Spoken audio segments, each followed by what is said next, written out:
I'm an author and a futurist who specializes in writing about new paradigms from quantum physics for highly successful 21st century living, and also to allow you to be a much more powerful influencer of your material reality.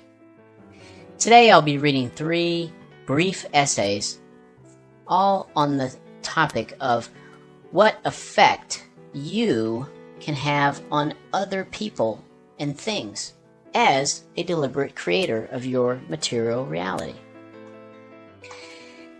The first essay is called How a Conscious Creator Unknowingly Creates Someone Else's Failures.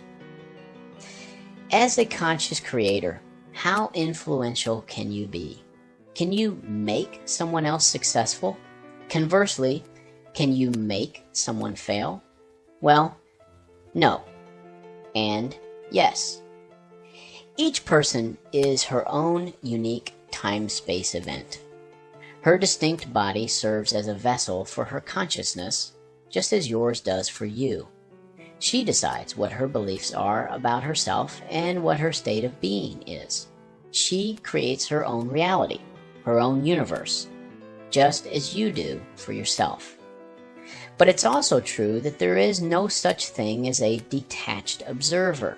You know, the concept of the scientist watching test subjects while hidden behind a one-way mirror, objectively recording the data she sees. That doesn't exist. Quantum physics tells us, after all, that an observer is just as much a part of the outcomes as the things she is observing. Simply by observing, she literally becomes part of the outcome. Or, to state it more accurately, her expectations become part of the outcome.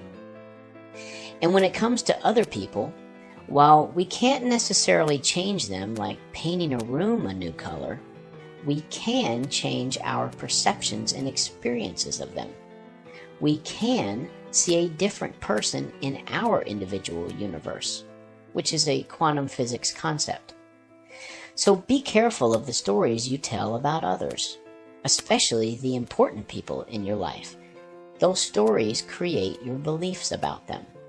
Those beliefs create your expectations of them, and those expectations command the quantum field what to manifest for you to experience. And in addition to creating your own personal experiences of another person, your beliefs about her can also affect her beliefs about herself, if she lets them. You are powerful indeed. Wield that power wisely. The next essay is titled, How to Control the Weather. You are an immensely powerful creator, but can you control the weather? Sort of. And also, yes, sort of. I don't believe you can reliably and repeatedly make it rain or make the sun shine on command. Yes, you do create your material world through your observations and, more importantly, your expectations. But I don't believe you have such an immediate authority over the weather outside. And yes, I do believe that you can, however, assign any meaning you choose to the weather you encounter today. How does that count as a yes, you can control the weather? Keep listening. Think for a moment about why you would want the sun to shine on a cloudy day. Because of what it would allow you to do, right? Enjoy the outdoors, play outside, brighten your mood, garden, golf, etc. But dig deeper about why you would want the sun to shine on a cloudy day. Isn't the deepest reason because of how it would make you feel? And how the activities the sunshine would allow would make you feel? Happy, uplifted, joyous, free, open, spontaneous, etc. Me too. So, what if you decided to feel those feelings the sunshine would give you right now, regardless of the clouds, the gloom, the rain, or the gray overcast? Wouldn't feeling those sunshine feelings, regardless of the clouds, make you more powerful than the actual weather?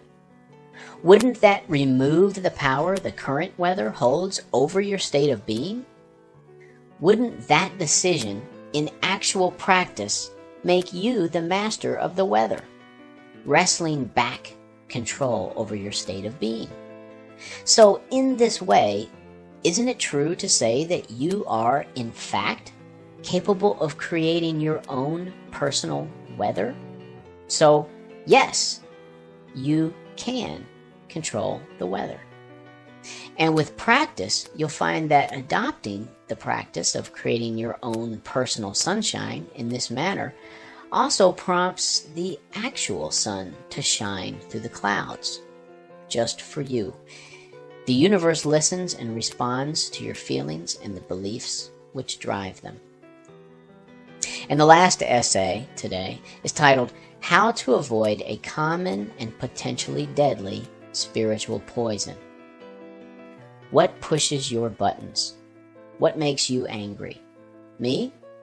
Passive, aggressive behavior pushes my buttons, and I often react to it with anger and sometimes lash out in retaliation without thinking first. And guess what? The people closest to me know this about me, just as I intuitively know what their buttons are. And those people occasionally employ passive aggression with me when they are in that moment feeling angry towards me, frustrated, and or powerless. Their choice to exhibit passive aggression is entirely theirs. There is not much I can do about it, but I can always do something about my response. And reacting in anger usually makes me feel rotten afterward.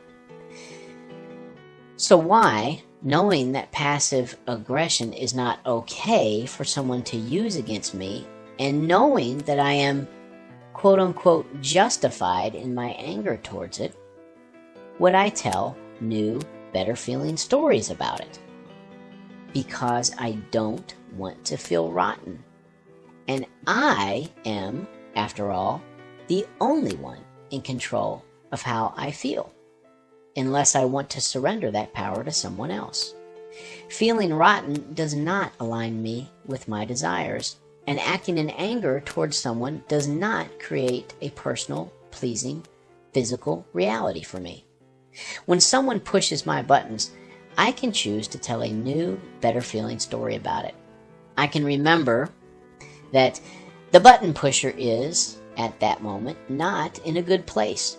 Anyone who feels great about himself doesn't need to resort to that kind of immature, non-effective behavior.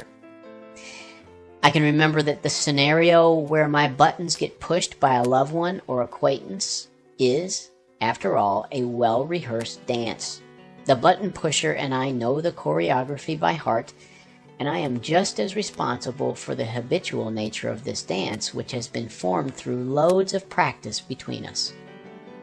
And I can remember that justifying my angry reaction to getting my buttons pushed doesn't make me feel any better in the long run. I might get the satisfaction of feeling right, but I don't feel good. Which is more important to me today? Being aware of my part in this dysfunctional dance and taking responsibility for it feels much better than the self-righteous satisfaction of being right. Those stories feel so much better than these. I need to yell at this person because he has made me angry with his button-pushing behavior. Or, I am justified to be angry and yell at this person.